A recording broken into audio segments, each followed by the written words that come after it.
আমি মোহাম্মদ আরাফাত হোসেন কেন্দ্রীয় ছাত্র সংসদে কার্যকরী সদস্য পদপ্রার্থী হিসেবে নির্বাচন করছি ডাকসু নির্বাচনে। আর আমার ক্যাম্পাসে যেহেতু আমি স্বতন্ত্র পদপ্রার্থী সেক্ষেত্রে আমি নিজের মতো করে একটা লিফলেট ডিজাইন করেছি টাকার আদলে। আর এই লিফলেটটা মূলত হচ্ছে ক্যাম্পাসে আপনি দেখতে পাচ্ছেন এখানে যে ডাকসু ভোট ব্যাংক।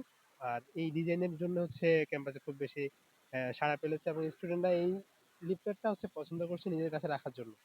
আর এটা করার ক্ষেত্রে আমার ভিশনটা যদি বলি সেটা হচ্ছে সংক্ষেপে আসলে সবাই লিফলেট ফেলে দেয়। তো আমি চাচ্ছিলাম যে আমার লিফলেট যেন না ফেলে সে সেটাকে মাথায় রেখে মনে রাখে। তো সেক্ষেত্রে আমি এই ডিজাইনটা করেছি। বাকি এখানে আপনার টাকার মধ্যে যে লেখাগুলা থাকে সেই লেখাগুলাকে হচ্ছে কাজ করার ট্রাই করেছি, রিপ্লেস করেছি আমাদের চাকসু কেন্দ্রিক যেই শব্দগুলো সেগুলো দিয়ে।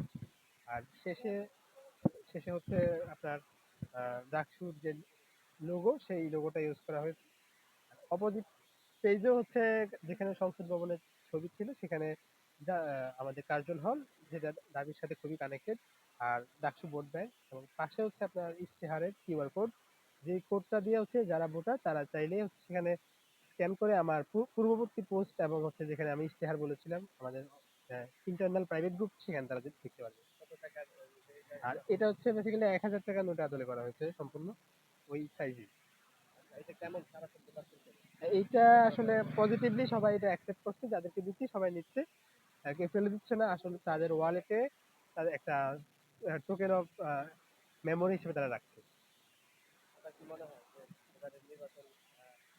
তো হ্যাঁ, এবার নির্বাচন অবশ্যই নিরপেক্ষ পরিবেশ এবং ক্যাম্পাসে উৎসব মুখর পরিবেশে হচ্ছে।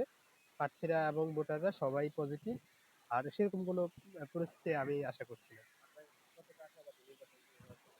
২০০০ জন আসলে স্বতন্ত্র প্রার্থীদের রিচ করা কঠিন হয়, সেক্ষেত্রে আমি যেহেতু রিচ করতে পারছি সেক্ষেত্রে ভোটাররা ইজিলি হচ্ছে তাদের অবজারভেশন শেয়ার করতে পারবে কিংবা আমাকে যোগ্য কিনা তারা সেটা যাচাই করে ভোট দিতে পারবে এবং এক্ষেত্রে আমি নিজেকে আশাবাদী মনে করি।